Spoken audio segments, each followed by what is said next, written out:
Hey guys, welcome back to our channel. In this tech tutorial we're going to teach you how you can turn off automatic downloads from websites you visit in the Brave browser. So let us guide you through this. Open the Brave browser on your desktop computer or on your laptop, and what you'll need to do, guys, is access your browser settings. To do that, click on that symbol or icon in the top right corner, click into settings here, and after that head over to privacy and security here on the left panel. After that, click into Site and Shield settings here. And last but not least, scroll down a bit till you get to the permissions section. Expand it by clicking on additional permissions. And here you will see that automatic downloads feature. Click into it and simply take away the permission to download automatically from websites by selecting this option here. Don't allow sites to automatically download multiple files. And that's basically it, guys.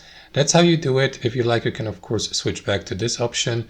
And that's how it works in practice. Hope you enjoyed this video, got some value from it, and we'll catch you later.